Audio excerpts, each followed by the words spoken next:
Trees have been at the center of our spiritual practice as land-based people since time immemorial. Trees are our elders. They are our ancients. They're often the source point for our rituals. So much magic can be rediscovered just by connecting to the tree realm.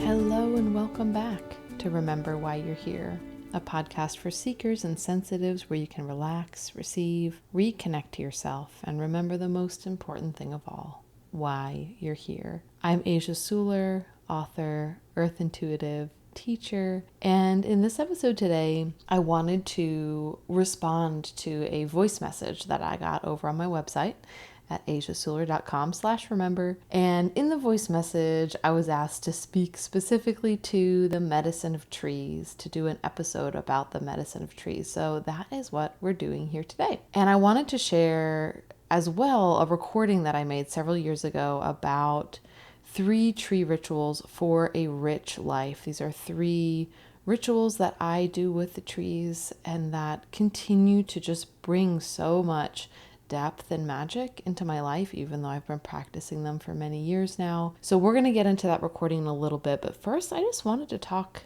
some about the magic of trees. So I've been really kind of having a psychedelic experience lately with the trees. We are in the part of the wheel of the year right now where the trees all have their leaves, their big, beautiful, floppy, tender green leaves. And it really is a bit of a psychedelic experience to go from having the mountains here be so open to the view of just the blue mountains and the curves of the mountains everywhere you look, to suddenly being in this cocoon of green upon green upon green.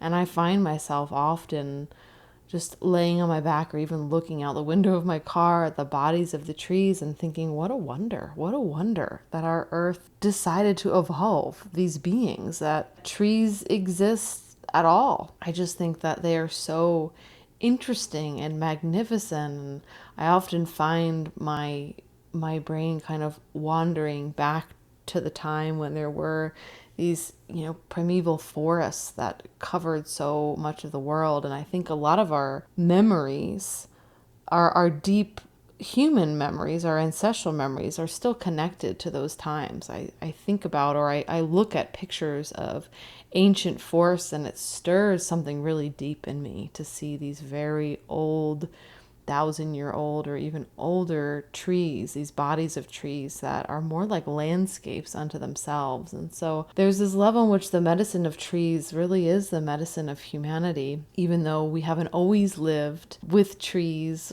that we've lived in areas of the world and continue to live in areas of the world where there necessarily are not trees, but trees themselves are a huge part of the earth, a huge part of the unique environment here on this planet. So trees in the first true forests appeared about 385 million years ago. And what's really interesting to me about these early trees is that they were pretty different than our modern trees that we think of. A lot of them were more like giant ferns, giant horsetails, things that we wouldn't necessarily call trees now. Some other interesting tree facts is that there was a time before wood could rot. So when trees first evolved lignin, the tough material that makes wood really rigid, nothing on our earth knew how to decompose it yet.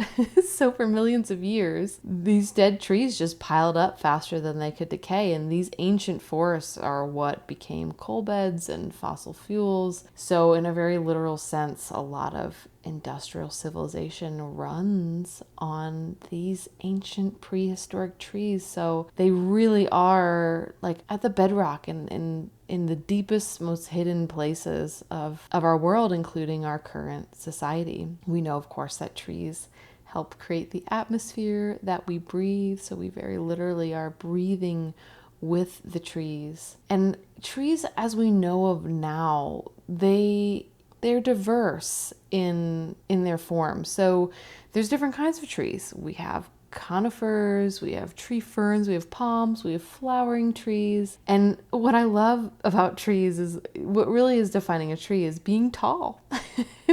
This idea that being tall is like such a successful strategy that evolution kind of just kept reinventing it. So in this way, a tree is a little bit more of an architectural solution in some ways than a single family. And of course, we know that some trees are actually entire communities, like aspen groves, that are really just one organism connected underground by roots. We know that some of these most ancient groves might be over 10,000 years old and cover more than 100 acres, and that just absolutely blows my mind. So there's so much to say about the medicine of trees. Trees help us connect into deep time. They help us connect into great heights. They also help us connect more deeply into our rootedness here on this planet. Tree medicine is a common medicine in our cabinets. If you're an herbalist, you certainly have taken tree medicine before. Tree consciousness itself it's deep. It's wide. Tree consciousness sees the big picture. It's why I always love going to trees when I'm carrying heaviness in my heart, when a lot's going on in my life, when I need perspective. They see the long line of history. I remember visiting a couple ancient trees when I was in England, trees that were there when my ancestors were there, trees that saw many generations of my own ancestors. And I remember being so struck by just thinking about how much that tree had seen. That tree had seen the flourishing of the cultures that created stone circles. That tree had seen the rise of the Celtic civilization. That tree had seen the Roman invasion of the British Isles, the series of invasions by the Anglo-Saxons. I mean, it really is mind-blowing to think about. And so there's something with the medicine of trees around seeing the long perspective of life, connecting into a deep time kind of view of your own life and your own existence, and really having the patience to grow into the blueprint that is here for you in this lifetime. Like, trees really help us recognize this blueprint that exists within us. Trees are sometimes our first friends. The willow tree that was planted for me when I was born was one of my first companions and really one of my first teachers. So there's a reason why the ancient Druids, this class, the society within the ancient Celtic world, this class of intellectual, spiritual, and ceremonialists who are responsible for the wisdom keeping of these ancient societies, why they kept their sacred temples in groves. For these people, these groves of trees were considered to be the places in which knowledge was kept. And this is repeatedly described by the Romans who witnessed this, who came in, in the Roman occupation, seeing Druids practicing in these sacred groves. And the word for this in the Celtic languages was nematon. And so these Druids would carry out, their rituals, their knowledge keeping, their practices of law and wisdom inside of these groves. And there's evidence that the word druid itself derives from a Proto-Indo-European roots, deru, which means oak or tree, and wid, to know or see.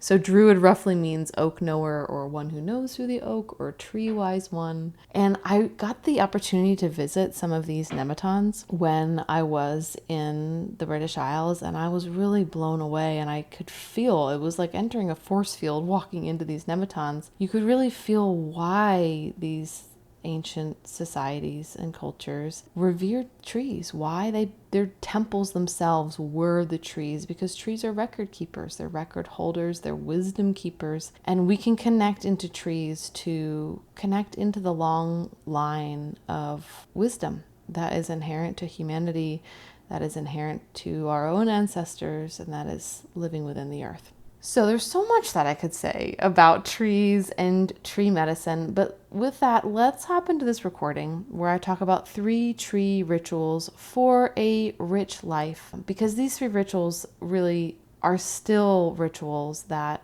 nourish and feed me, and that I think are really rituals that are at the heart of human practice. So let's jump into that now and learn about these 3 rituals to create a rich life. Why have trees been at the center of our worship as human beings? Well, they are really at the center of our life. Trees provide essential food. Back when animal protein wasn't a given, the massed years in which trees would drop a whole load of nuts were things that fed the community for a harsh winter or even for years to come. Trees have also provided us the fuel that has literally grown our brains. Scientists hypothesize that human beings' discovery of fire is a huge part of what actually helped our brains become the size that they now currently are and the capacity that they now currently have. If it wasn't for wood and fire, we really wouldn't be who we are today. Trees also give us the most essential building blocks of existence, including shelter. Anyone who's taken shelter underneath a tree in the midst of a storm knows this intimately. And the very air we breathe. Trees inhale carbon dioxide and exhale oxygen, literally giving us the air that we breathe. Trees can also help to anchor and bring water into an ecosystem, not only by anchoring the soil, but also through their process of transpiration. They actually release water vapor into the environment, creating clouds of moisture and calling in the rain. When I first moved here to the southern Appalachian Mountains, I knew that the Smoky Mountains were called the Smoky Mountains because there was beautiful clouds that floated among the forest. But what I didn't know is that the forests themselves were creating those clouds. Trees have also been part of our medicine cabinet since time immemorial. Probably most of us, whether we realize it or not, have actually taken medicine that has come from a tree. Aspirin, as we know it, was originally derived from the salicylic acid in willows. And this is just one example. Trees and their medicine have become a part of our daily existence, and they've kept us alive for eons. On a more spiritual level, the concept of a world tree sits at the center of many different belief systems throughout the world. As someone of European descent, connecting to the concept of the world tree that is really central to many different Indo-European tribes and cultures has really helped me understand my relationship to trees and why they feel so profound to me. In this cross-cultural concept of the world tree, the tree is seen as a primordial connection between the realms, the underworld, the middle world, and the upper world.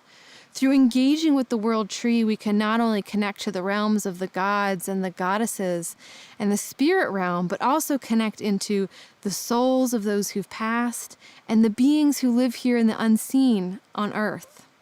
Trees were thought to be an antenna for divine energies, a way to interact with the unseen, and a map for the universe, both what we can see and what lies just beyond our perception.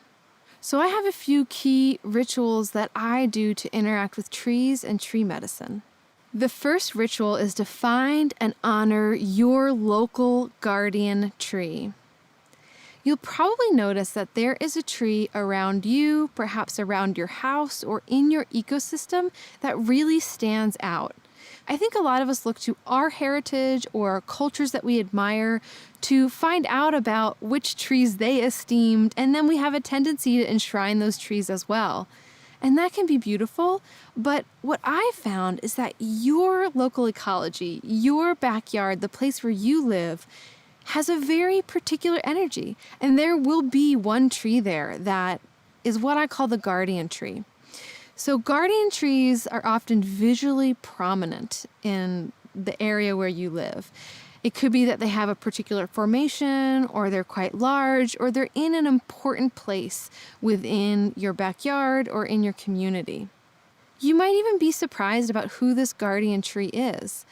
I know here where I live in Appalachia, there are certain trees that have been esteemed in the past as these powerful emblems of place, including the hemlock, the chestnut, and the oak. But for me, the true guardian tree around these parts is tulip poplar.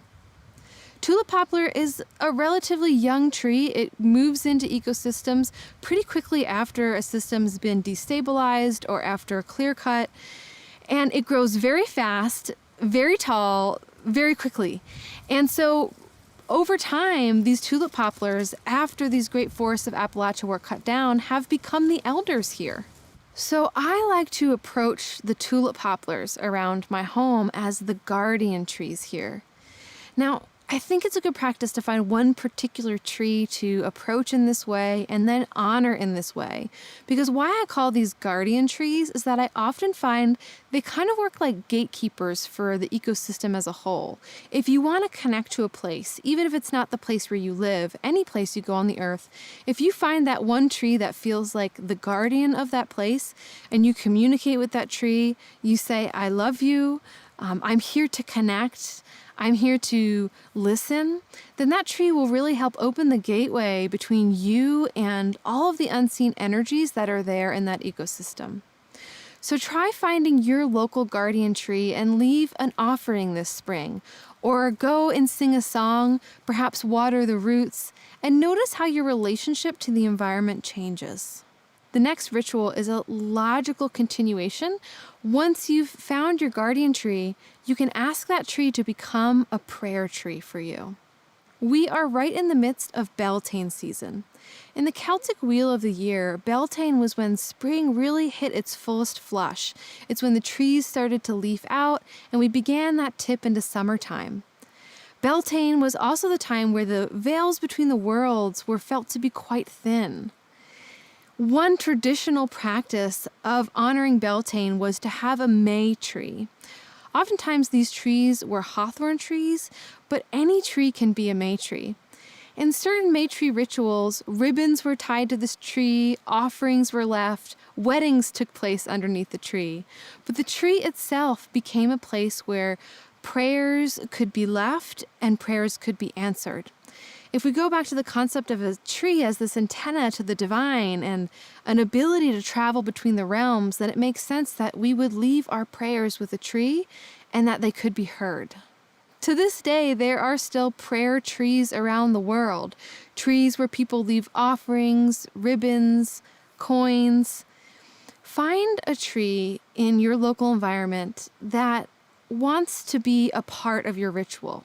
Go ahead and ask this tree if you can enshrine its being and you can honor it by turning it into a prayer tree, a place where you go and you leave prayers and you trust that they are being heard. I have found this to be such a beautiful experience. Trees love to be honored in this way. And as long as the things that you're leaving are biodegradable, or if you tie ribbons to the tree, tying them loosely so the tree still has space to grow, then the tree absolutely loves it. Trees love being bedecked with honor and joy and creativity. So this exercise will really help bring you closer to that particular tree and open you up to the magic of tree consciousness in general. The very last practice, and one of my favorites, is to take a journey to the world tree.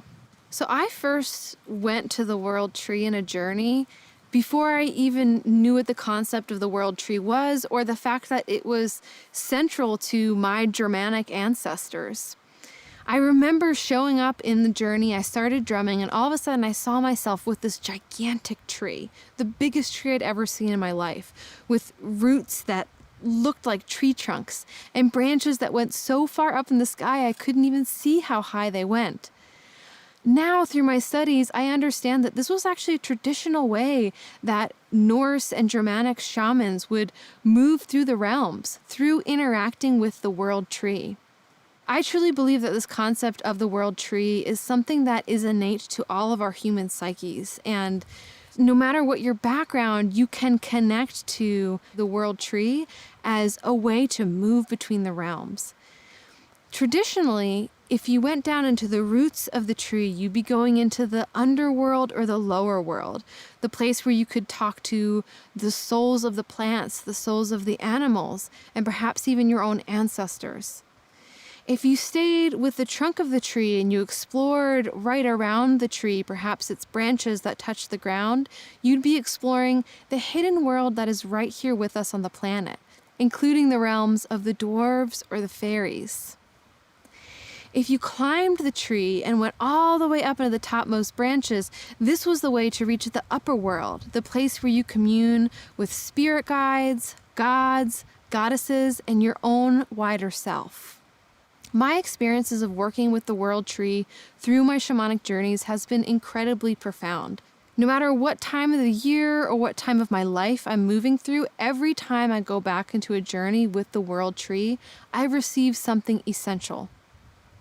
So if you're new to shamanic journeying or you're not sure how to undertake this, head on over to my website. On my blog, I have an article about how to undertake a shamanic journey, and I will walk you through step by step how to go into the journey, how to interact with the elements that come through, some tips on troubleshooting, and how to come back home. At its heart, shamanic journeying is not leaving our body. It's actually going deeper into our awareness, and all of us know how to do this. Shamanic journeying is just like entering into a kind of trance state or a focused meditation. So even if you've never tried this before, I guarantee you that the ability to journey is part of your skill set. Sometimes all it takes is a little bit of perseverance and a whole lot of heart. So if you want more information like this, definitely make sure to check out my catalog of online classes. I have both shorter programs and more in-depth programs to really learn how to use these intuitive tools and connect to the consciousness of the living world. On my website, I also have a totally free quiz to help you understand what your Earth Healer archetype is. All of us are meant to bring healing to this planet, and you have a really special gift to give. This quiz and free class will help you understand that gift in a much deeper way. So if you practiced any of these rituals, if you gave them a try, I would love to hear about it. You can leave me a voice message over on my website at asiasular.com/remember. And if you would like to go deeper into the community here, the Remember Why You Are Here community, and receive more on each episode, essays, expanded posts, poetry, revisiting of the intuitive readings, I expand the intuitive readings, then definitely head on over to my Substack, Remember Why You Are Here. I just started this space last month, and it's been really magical and special to connect with you all there. So I'll leave the link for that here, but you can also just look up Remember Why You Are Here on Substack. And so as we move into, at least where I live, these green months, these months of the tree beings really taking the stage once more, may you find the rituals that nourish you in life. May you have those moments of looking around you and getting that long view on your own existence. And may you remember that most important thing of all, why you're here.